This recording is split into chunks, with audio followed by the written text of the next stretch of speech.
விஜய் கட்சி தொடங்குறேன்னு சொல்லியிருக்காரு. ஆனால் 2 வருஷம் டைம் கேட்டிருக்காரு. அது வரைக்கும் நம்ம அவரை விமர்சனம் பண்ணுறது நியாயமான ஒரு விஷயமாக இருக்காது. ஏனென்றால் ஒருத்தர் ஆரம்பிக்கிறார். ஜனநாயக நாட்டில் யார் வேணாலும் ஆரம்பிக்கலாம். ஒரு பிரபலத்தன்மை இருக்கிற ஒருத்தர் கட்சியை ஆரம்பிக்கும் பொழுது மற்றவர்களை விட அவரை பற்றி அதிகமாக மக்களுக்கு தெரியும். ஆனால் அவருடைய கொள்கை என்ன, மக்களுக்கு அவர் என்ன செய்ய போகிறாரு அப்படிங்கிறத பார்த்து தான் அந்த கட்சியினுடைய வளர்ச்சி இருக்கும். ஸோ விஜயுடைய கட்சி ஆரம்பிப்பதற்கு என்னுடைய வாழ்த்துக்களை தெரிவித்துக் கொள்கிறேன்.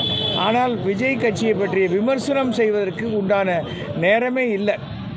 அவர் இன்னும் பப்ளிக்கை பார்த்து என்ன பண்ண போகிறோன்னு அவரே நேரடியாக ஒன்றும் சொல்லலை. ஒரு அறிக்கை தான் கொடுத்துருக்காரு.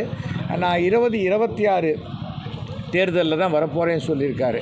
அதனால் 2026 தேர்தலில் யார் வராங்க, யாருக்கு மக்கள் ஆதரவு இருக்குங்கிறத பார்த்து ஓட்டு எண்ணிக்கையை வைத்து தான் தீர்மானிக்கப்படும். ஆனால் என்னை பொறுத்த வரைக்கும் ஒரே ஒரு விஷயம் என்னென்னா, விஜய் முதலாக அந்த தேர்தலில் நிற்கும்போது அவர் தனித்து நின்று தன்னுடைய வாக்கு வங்கியை நிரூபித்தால் அதுக்கு பிறகு அவருக்கு பெரிய எதிர்காலம் இருக்கும். முதல்ல கூட்டணிக்கு போயிட்டா அதுக்கு பிறகு அவருடைய தனித்த வாக்கு வங்கியை கண்டுபிடிக்கிறது கொஞ்சம் கஷ்டமான ஒரு செயலாயிடும்.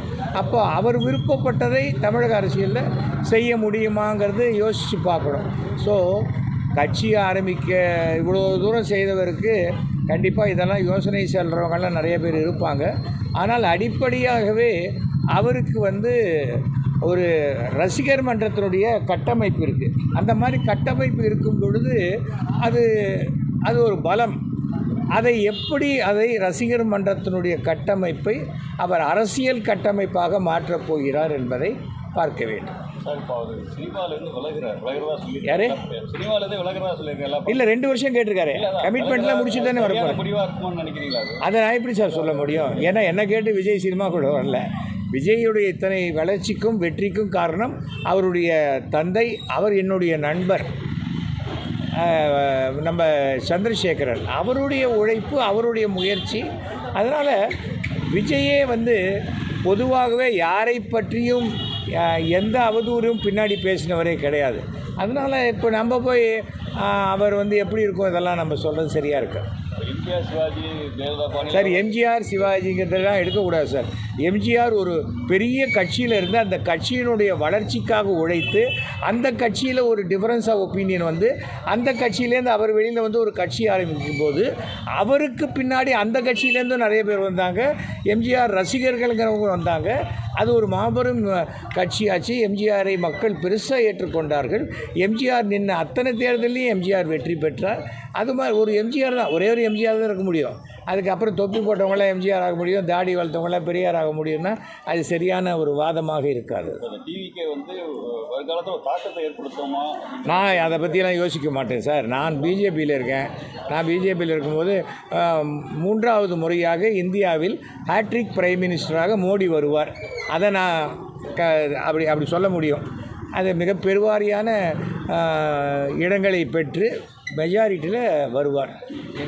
ராமர் அவருக்கு மிகப்பெரிய அளவில் நார்த் இந்தியாவில் அவருக்கு அந்த ஆசீர்வாதத்தை கொடுப்பார். சார் கிட்டத்தட்ட முடிய போகுது.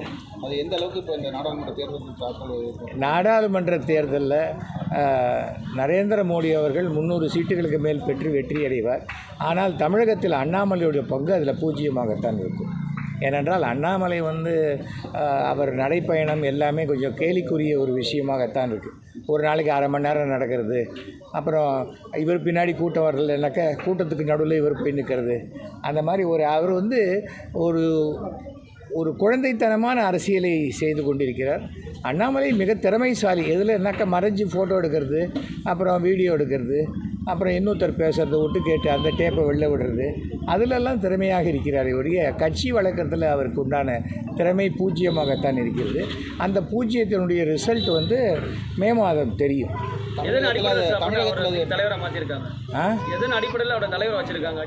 அது யார் மாற்றினாங்களோ அவங்கள தான் கேட்கணுங்க.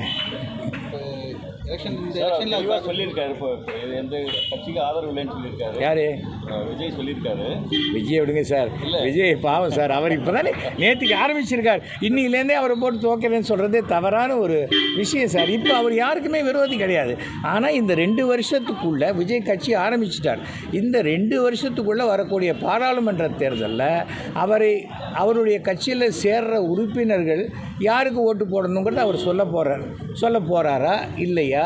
இனிமேல் தமிழகத்தில் நடக்கக்கூடிய பிரச்சனைகளுக்கு அவருடைய கருத்துக்களை சொல்ல போகிறாரா இல்லையாங்கிறதெல்லாம் நீங்கள் விஜயை கேட்க வேண்டிய கேள்வி. நான் எனக்கு விஜய் என்னுடைய வயதில் இளையவர், ஆனால் ஒரு மிகப்பெரிய வளர்ச்சி.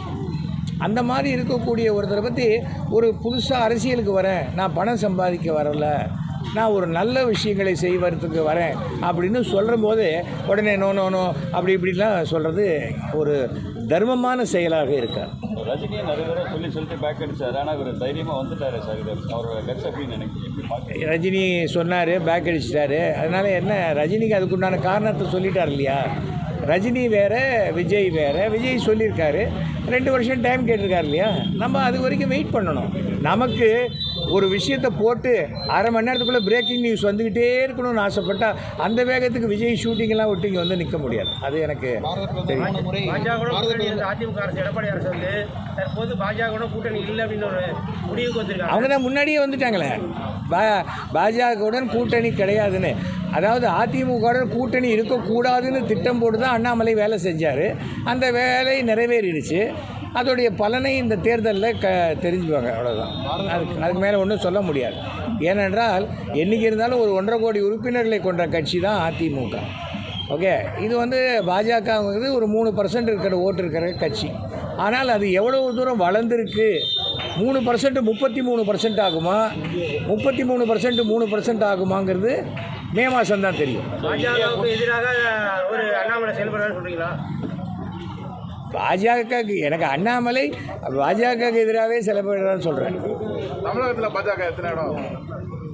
எனக்கு தெரிஞ்சு அண்ணாமலையை கேட்டால் 40க்கு 40 சொல்லுவார். என்ன கேட்டால் ரொம்ப ஏதாவது அதிசயம் நடந்தால் ஒரு சீட்டு ஜெயிக்கலாம். ஏன்னா கூட்டணி இல்லை. தேர்தல் நான் எந்த ப்ரெஜுடிஸ்லையும் பேசலை. தேர்தல் என்பது ஒரு 100% ஓட்டு. அதை பிரிச்சுக்கிறாங்க. ஒருத்தர் 30%, இன்னொருத்தர் 33%, இன்னொருத்தர் அந்த மாதிரி பிரிச்சுக்கிறாங்க. அதில் ஒருத்தர் 3%, இன்னொருத்தர் 6%, ஒருத்தர் 8% இருக்காங்க.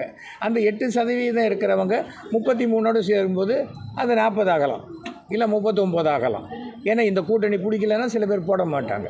அந்த மாதிரி வெறும் நம்பர், எண்ணிக்கை தான். அந்த கூட்டணி பலம்தான் ஒரு தேர்தலில் ஒரு கட்சியை வெற்றி பெற வைக்கும். அதை தாண்டி மிகப்பெரிய உயிர் இழப்பு அந்த மாதிரி ஏதாவது ஆச்சுன்னா தான் அனுதாபாலை வேலை செய்யுமே தவிர மற்ற நேரத்தில் அனுதாபாலையெல்லாம் வேலையே செய்யாது. அண்ணாமலை அவர் சொல்கிறதெல்லாம் அவர் மத்திய அரசு மோடியினுடைய திட்டங்களை தமிழகத்தில் சரியாகவே இன்னும் எடுத்துகிட்டு போகல மக்கள்கிட்ட. சார், பாமக பிஜேபியோட வரதுக்கான வாய்ப்புகள் இருக்குன்னு சொன்ன நிலையில் இப்போ ஏடிஎம்கே பார்த்தா ஷேரிங்லாம் முடிச்சுட்டாங்க சார். நீங்கள் அதை எப்படி பார்க்குறீங்க? சார், என்னை பொறுத்த வரைக்கும் எதுவுமே முடியாது சார். எலெக்ஷன் டைம் வர வரைக்கும் எல்லாருமே ஒவ்வொருத்தர் கையை மூடிட்டு பேசுவாங்க, லேசாக திறந்து வச்சுட்டு பேசுவாங்க. அவங்க எனக்கு என்ன பலம் இருக்குது தெரியுமான்னு பேசுவாங்க. ஏன்னா எனக்கு 8 சீட்டு கொடு, 6 MP கொடு, ராஜ்யசபா கொடு எல்லாம் கேட்பாங்க. அப்புறம் அவங்களுடைய ஓட்டு விகிதம், சில பேருடைய ஓட்டு விகிதம் பார்த்தா 10% இருக்கும். சில பேர் அதை விட ஜாஸ்தி கேட்குறவங்களோட ஓட்டு சதவீதம் பார்த்தா 0.5% இருக்கும். எதுவுமே இப்போது நான் எதுக்கு எல்லாருக்கும் பேசணும்? அதாவது ஏடிஎம்கேல கூட்டணி வேணுமா, அது எடப்பாடி அவர்கள் டிசைட் பண்ண போகிறாரு. பாஜக கூட்டணி வேணுமா, பாஜக டெல்லி தலைமை அதை முடிவு பண்ண போகிறாங்க. திமுகவில் கூட்டணி வேணுமா, அதை ஸ்டாலின் அவர்கள் முடிவு பண்ண போகிறாங்க. இதில் நம்ம என்ன பேச முடியும் சொல்லுங்கள்? மூத்த தலைவர் பாஜகவில் மூத்த தலைவர்களை அனுசரித்து போனால் அண்ணாமலை வெற்றி பெறுவாரா? இப்போ ஒன்றுமே பண்ண முடியாது சார். இனிமேல் எங்கே அனுசரித்து போகிறது? அவர் தான் ஆரம்பத்துலேருந்து யாரையுமே அனுசரித்து போகக்கூடாதுன்னு தீர்மானமாக வந்துட்டார். தவிர மூத்த தலைவரை மொத்தம் எல்லாருக்கும் ஒரு ஓட்டு தானே இருக்குது. மூத்த தலைவருக்கு மாத்திரம் 300 ஓட்டாக இருக்குது. அதெல்லாம் ஒன்றும் கிடையாது. ஆளுக்கு ஒரு ஓட்டு தான் இருக்குது. பாஜக இருக்கீங்க. ஆமாம் ஆமாம். தமிழகத்தில் பாஜக வரக்கூடாதுன்னு நீங்களே சொல்லுங்கள். நான் ஏன் வரக்கூடாதுன்னு சொல்லவே இல்லையே. அந்த வார்த்தை ஏங்க நீங்கள் என்ன யதார்த்தமோ அண்ணாமலை உழைப்புக்கு என்ன கிடைக்கும்னு கேட்டீங்க, அதை நான் சொன்னேன். அண்ணாமலை உழைப்புக்கு தான் சொன்னேன். நீங்கள் வந்து திசை திருப்ப முயற்சி பண்ணால் அதை பற்றி நான் கவலைப்பட மாட்டேன். அண்ணாமலை போன ரூட்டு தப்பாக போயிடுச்சு, அவ்வளோதான். அவர் நடைப்பயணம் போகிறதுனால எப்போதுமே கூட்டம் வந்து ஓட்டாகாது. இங்கே இத்தனை பேர் இருக்கீங்க, நான் நின்னேனாக்கா எனக்கு அத்தனை பேருமே ஓட்டு போடுவீங்க. அட போடா இந்த ஆள் இங்கெங்கடா வரப்போகிறான்ட்டு பாதி பேர் ஓட்டு போடாதான் போவீங்க. இந்த கூட்டம்லாம் எனக்கு ஓட்டாக வரும்னு நான் நினச்சேன்னு வச்சுக்கோங்க, எனக்கு வேறு ஏதோ கோளாறுன்னு அர்த்தம். இப்போ அண்ணாமலையோட தலைமை வேறு யாராச்சும் வச்சுனாங்க வாய்ப்பு? அதெல்லாம் வந்து டெல்லி பார்த்துப்பாங்க சார். இதை பாரதிய ஜனதாங்கிறது எவ்வளோ பெரிய கட்சி தெரியுமா?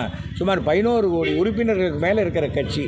அதாவது ஒரு விஷயம் என்னென்னா, வட இந்திய அரசியல் செய்யக்கூடிய மத்திய அரசு, அது காங்கிரஸாக இருக்கட்டும் பாஜகவாக இருக்கட்டும், அதை தமிழ்நாட்டுக்குள்ளே வரும்போது தமிழ்நாட்டினுடைய கிரவுண்ட் ரியாலிட்டி அது என்ன, இங்கே இது வந்து திராவிட மண் அப்படிங்கிறாங்க. இவங்ககிட்ட திராவிட மண்ணா, சரி திராவிட மண்ணா அதோடு போய் நம்ம ஜெயிக்கிறதுக்கு தான் பார்க்கணுமே தவிர அதை விட்டுட்டு நான் இந்த மண் நான் அந்த மண்ணுன்னு சொல்லிக்கிட்டு இருக்கே. ஏன் என் மண் என் மக்கள் எனக்கு சொல்லணும், நம் மண் நம் மக்கள்னு சொல்லுங்கள், இன்னும் ஒரு நல்ல வரும் இல்லையா?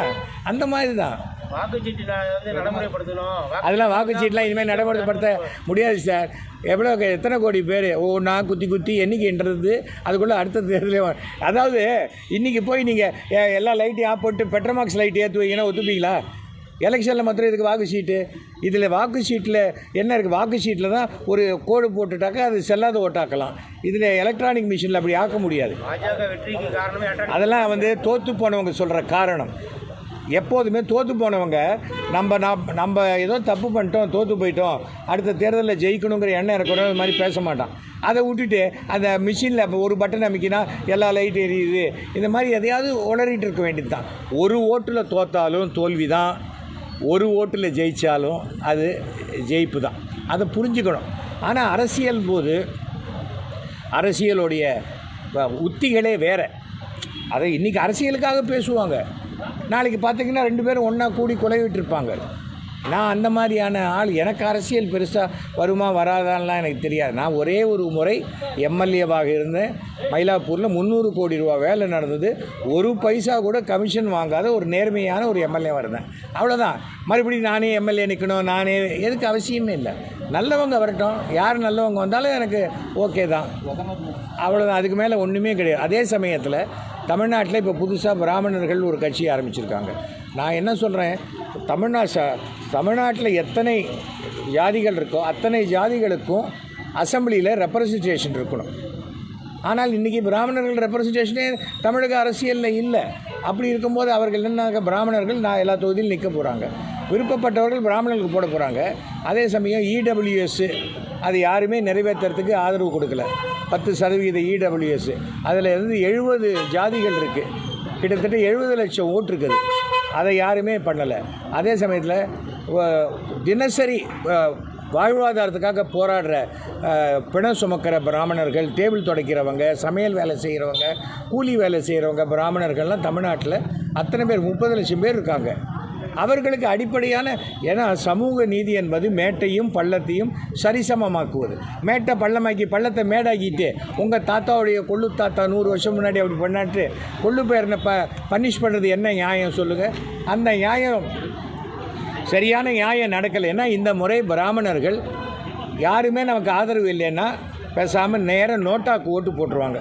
நோட்டாவை எண்ணி பார்க்கும்போது அந்த நோட்டா அதிகமாக இருந்ததுன்னா 500 ஓட்டில் ஒருத்தர் தோக்குறாரு, அந்த இடத்துல 501 நோட்டா விழுந்துதான், அடாடா இவங்களை அனுசரித்து போயிருக்கலாமே அப்படிங்கிற ஒரு எண்ணம் வரும்போது அது 2026 தேர்தலில் சரியான முறையில் எல்லாருக்கும், இப்போ 3% இருக்காங்களா, உள்ளே 7 எம்எல்ஏ இருக்கணும், ஒரு எம்பி இருக்கணும், அந்த முடிவுக்கு வருவாங்க. சார் இப்போ அடிக்கடி தமிழக பிஎம் வந்து 2 தடவை வந்துட்டார், ஸ்ரீரங்கத்துக்கு 2 தடவை வந்துட்டார். ஃபஸ்ட் டைமாக வந்த பிஎம் அவர் தாங்க. அவரோட வருகை வந்து ஓட் பேங்க் வந்து மாற்றத்துக்கான வாய்ப்புகள் சார். எனக்கு தெரிந்து இந்தியாவிலேயே மிக அதிகமான ஒரு எஃபர்ட் எடுத்துக்கிறது நம்முடைய பாரத பிரதமர் நரேந்திர மோடி. உலக அளவில் அவருடைய புகழ் அவ்வளோ தெரிஞ்சிருக்கு. ஆனால் அந்த புகழுக்கு பேசாமல் அண்ணாமலை தன்னுடைய புகழை உசர்த்தி கொள்வதற்காக போராடுறதுனால தான் இன்றைக்கி அது பலன் எலெக்ஷன் போய் தான் தெரியும். நான் திருப்பி அண்ணாமலைன்னு சொல்கிறது நல்லா இருக்காது. ஏன்னா தேர்தல் வரட்டும், ஆட்சி இத்தனை மாதம் ஆயிடுச்சு, 2 வருஷம் ஓட்டிட்டார், இன்னொரு 3 மாதம் இருக்குது, தேர்தல் வரப்போகுது. தேர்தல் முடிஞ்சோடனே அண்ணாமலை சொல்கிற மாதிரி 40க்கு 40 வருதா, இல்லை 40க்கு 1 வருதா, 2 வருதான்னு பார்த்துட போகிறோம். அதிகமாக விமர்சிக்கிறேன்னா, நான் இந்த 1990 பாஜக ஆதரவாளனாக இருக்கேன். ஒரு கட்சி அவ்வளோ சிறந்த கொள்கைகளோடு இருக்கக்கூடிய ஒரு நல்ல கட்சி, நேர்மையான கட்சி, இன்னி வரைக்கும் டெல்லி ஆட்சியில் இருக்கக்கூடிய எந்த விதமான ஊழல் குற்றச்சாட்டும் இல்லாமல் செய்து கொண்டு மக்களுடைய நன்மைக்காக செய்யக்கூடிய ஒரு கட்சியை இன்னும் பெரிய அளவில் எடுத்துகிட்டு போகிறதுக்கு உண்டான முயற்சிகளை கத்துக்குட்டி அண்ணாமலை செய்யலைங்கிறது என்னுடைய. அவர் ஒரு போலீஸ் அதிகாரியாகவே ஒரு கட்சியில் இருக்கணும்னு பார்த்தா அது நடக்காது. சார், அத்வானி அவர்களுக்கு பாரத ரத்னா விருது மிக சரியான நபருக்கு சரியான நேரத்தில் கொடுக்கப்பட்டிருக்கிறது. என்னுடைய மனமார்ந்த வாழ்த்துக்களை நான் தெரிவித்துக் கொள்கிறேன்.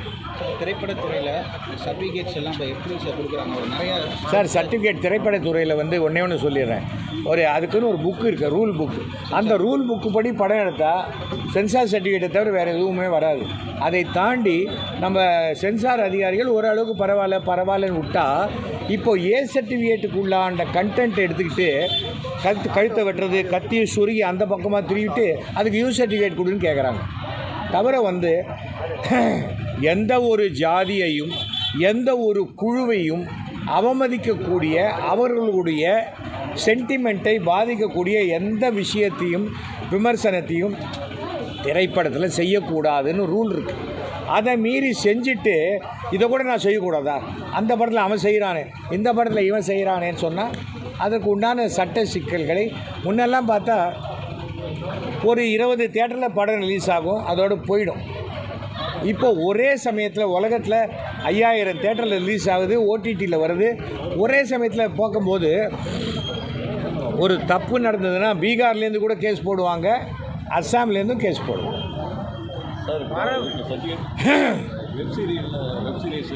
வெப் சீரியஸுக்கு எல்லாம் சென்சார் வேணுங்கிறத தாண்டி இந்த டிவியில் வர மெகா சீரியலுக்கு சென்சார் வேணும். ஏன்னா யாருடைய பர்மிஷன் இல்லாத நம்ம வீட்டுக்குள்ளே குழந்தைங்களோடு இருக்கும்போது எப்படி மாமியாருக்கு விஷம் வைக்கிறது, புருஷனை எப்படி கொல்றது, எப்படி அடுத்தவங்களை வாழ்க்கையை ஒழிக்கிறதுங்கிற மாதிரியான கெட்ட புத்திகள்லாம் சொல்லி கொடுக்குறாங்க பாருங்கள். அதுக்கு தான் சென்சார் வேணும். ஓகே, 2024 பாஜக பாராளுமன்ற தேர்தல் வெற்றி பெறணும்னா எந்த மாதிரி இந்திய கடமைன்னு நினைக்கிறீங்க? பாஜக மாத்திரம் நிற்கணும். அனைத்து தொகுதியிலையும் அண்ணாமலையே நின்னாக்க ஜெயிச்சிடலாம். ராமர் கோவில் கும்பாபிஷேகம் தமிழக அரசியலில் பாஜக சாதனை. சார், ராமர் கோவில் கும்பாபிஷேகம், ராமர் கோவில் கட்டினது இது ஒரு 500 ஆண்டு கால ஒரு போராட்டத்தினில் சட்ட ரீதியாக சுப்ரீம் கோர்ட்டினுடைய தீர்ப்பின்படி செய்யப்பட்டது. இந்த அயோத்தி கோயிலை அங்கே இருக்கக்கூடிய முஸ்லீம்களே அதை பெருமையாக நினைக்கக்கூடிய மாதிரியான ஒரு விஷயம். ஆனால் தமிழ்நாட்டில் மாற்று கருத்து நிறையாக இருக்குது. அந்த மாற்று கருத்தை நாம் தான் சரி பண்ணணும். இப்போ நாளைக்கு நான் நாகூரில் ஒரு நம்ம ஒரு முஸ்லீம் அவருடைய தர்கா தலைவருடைய பொண்ணு கல்யாணத்துக்கு போகிறேன், என்ன குறைஞ்சி போயிடும்? நாளைக்கு அந்த கல்யாணத்துக்கு போவேன், அவங்கள வாழ்த்துட்டு இங்கே இப்போ பெருமாள் கிட்ட பெருமாளையும் பார்ப்பேன். நான் இந்து, ஆனால் அதுக்காக மற்றவ யாரையும் நான் வெறுக்க வேண்டிய அவசியம் இல்லை. அதே போல் நான் இந்துவாக இருக்கிறதுனால மற்றவங்களும் யாரையும் என்னை வெறுக்கக்கூடாதுங்கிறது என்னுடைய எண்ணம். நாடு முழுவதும் பிரதமர் சுற்றி வருகிறார், உலகமே பாராட்டுன்னு சொல்கிறீங்க. ஆனால் அப்படி இருந்தாலும் இதுவரை பத்திரிகை துறையில் ஒரு வாட்டி கூட சந்திச்சது இல்லையே, அதுக்காக அவர் என்ன ரகசியமாக ஏதாவது பண்ணுறாரா? பத்திரிகை துறையை சந்திக்கணும். இப்போ நான் வந்தேன், கோயிலுக்கு போனேன்னு வந்தேன். இண்டிகோ ஃப்ளைட்டு 1 மணி நேரம் தான் மெட்ராஸ்லேருந்து திருச்சி, அது அரை மணி நேரம் லேட்டாக வருது. அவங்கள யார் கேட்குறது? கேட்கல. இப்போ நான் பெருமாள் பார்க்க முடியல, ஏன்னா கரெக்டாக 9 மணி எனக்காக கதவு தரங்க, அது நான் சொல்ல மாட்டேன். கோவில் திறந்திருக்கும் நேரத்தில் தான் என்னால் போக முடியும். ஆனால் கோபுரத்துக்கு முன்னாடி இங்கே சாஷ்டாங்கமாக நமஸ்காரம் பண்ணால் கோபுர தரிசனம் கோடி புண்ணியம், ஆலய தரிசனம் ஆண்டவன் தரிசனம், அவ்வளோதான். ஆனால் நீங்கள் இத்தனை பேர் வெயிட் பண்ணுறீங்க ஒரு அரை மணி நேரமாக. நான் எதிர்பார்க்கல. என் ஃப்ரெண்டு எனக்கு இங்கே ராக்ஃபோர்ட் டைம்ஸு எனக்கு ரொம்ப வருஷமாக நல்ல ஃப்ரெண்டு. அவர் நான் சொல்லியிருக்கேன் சார்னா சரி கண்டிப்பாக நான் மீட் பண்ணுறேன் அப்படின்னு. அந்த மாதிரி வரும்போது நாளைக்கு கல்யாணம் முடிச்சுட்டு 4 மணிக்கு மேலே வந்து பெருமாள் பார்க்குறேன், அவ்வளோதான். பெருமாள் நினச்சாதான் நம்மளை பார்க்க முடியும், ராமர் நினச்சாதான் நம்மளை பார்க்க முடியும், கடவுள் நினைக்கணும் நம்மளை அவரை பார்க்கணுன்னு, இல்லைன்னா நம்ம எப்படி பார்க்க முடியும், அவ்வளோதான். அதனால் எனக்கு வந்து வருத்தமே கிடையாது. நான் தான் கடவுளை பார்க்க முடியல, கடவுள் என்னை பார்த்துட்ருக்கார், அவருடைய ஆசீர்வாதம் எனக்கு கண்டிப்பாக இருக்கும். நன்றி, வணக்கம், ஜெய்ஹிந்த். என்னண்ணா